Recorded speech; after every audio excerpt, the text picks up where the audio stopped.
Joining us right now is Mr. Piyush Goyal, the Power, Coal and New and Renewable Energy Union Minister. Mr. Goyal, thank you very much for your time, sir. So one very basic question. Most of the losses for discoms, which you're addressing through the UDAY scheme, which is very comprehensive, I just want to understand, in your assessment, what percentage of those loans would have gone bad had you not done this external intervention?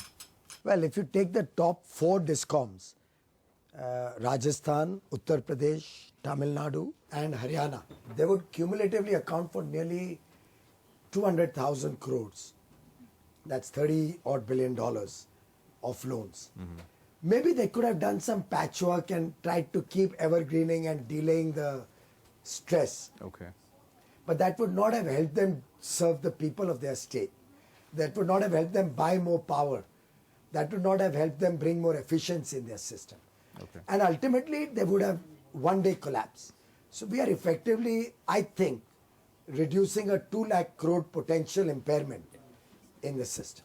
Do you think a lot of these loans should have already been classified as stressed in NPAs? Because these were all Not really, because after the last FRP Okay. of 2012-13, Okay. they had been given that window up till 2015.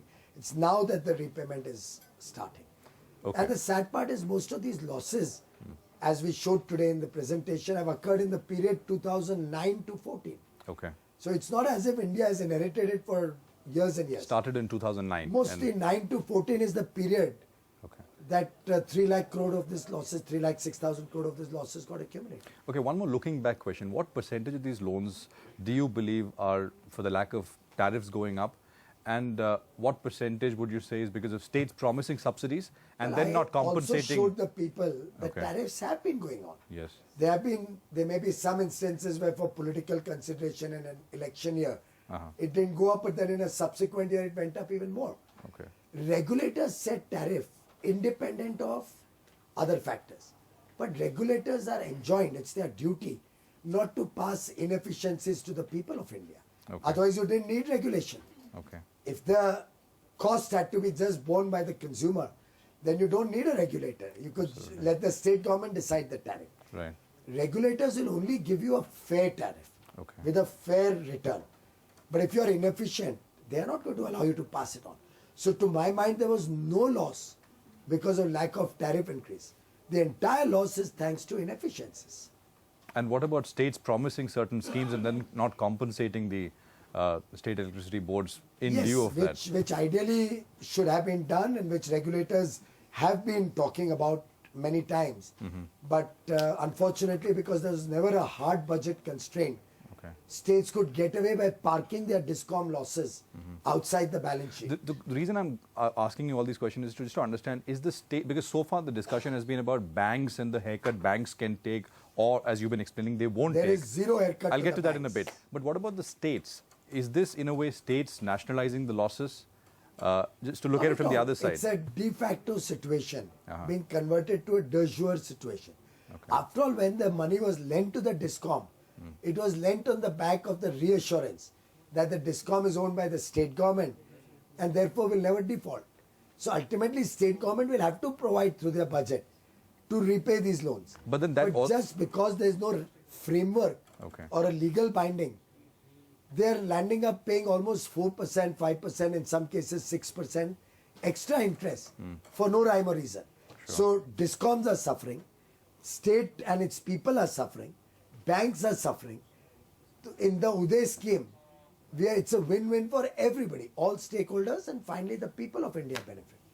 Fair enough. So in a way, as you explained, that there is no hit to margins. But is that really so? You've explained it extensively to investors here at the event.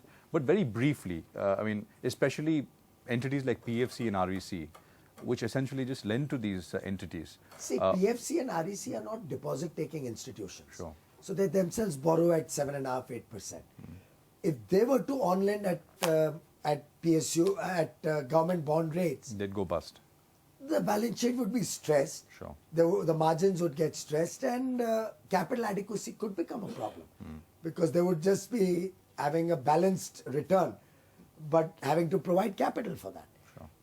What we have provided is that these will be offered in the marketplace. Okay. And my own interaction with investors has convinced me that insurance companies, pension funds, provident funds have huge appetite Okay.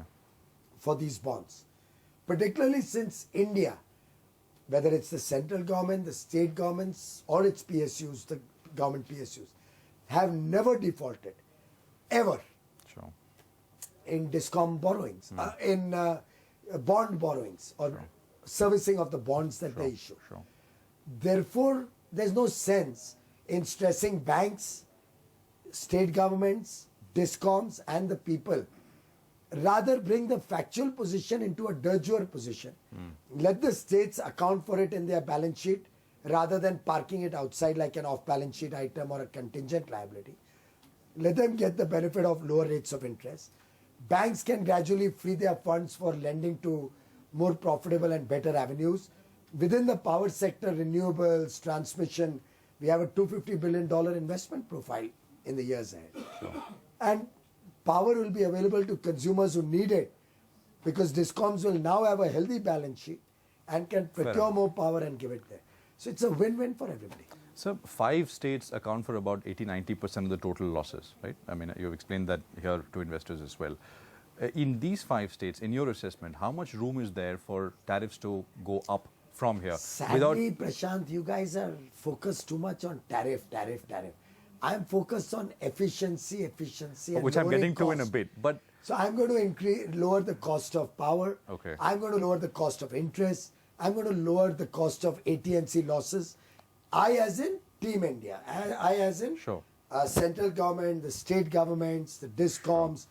Everybody is working together in this. Sure. And then if there's any nominal increase of tariff required, let the regulator decide. I'm not one to dictate that. Okay. So you think there is some room for some category of consumers? In many maybe. cases, there's no need to. I just explained Haryana.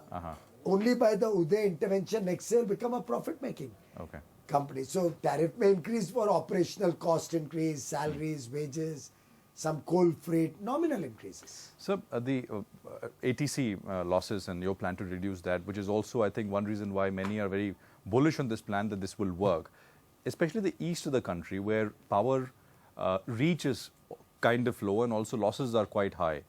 The point is when power reaches and you reach households with power, these losses will naturally go up first, right? I mean... Well, first of all, these losses, we are now putting feeder meters across the country so we can identify exactly where the loss is taking place. Okay. At the second level, as a part of UDAY, we are putting distribution transformer meters. Okay. Then we can literally identify it to a neighborhood, Sure. to a set of houses.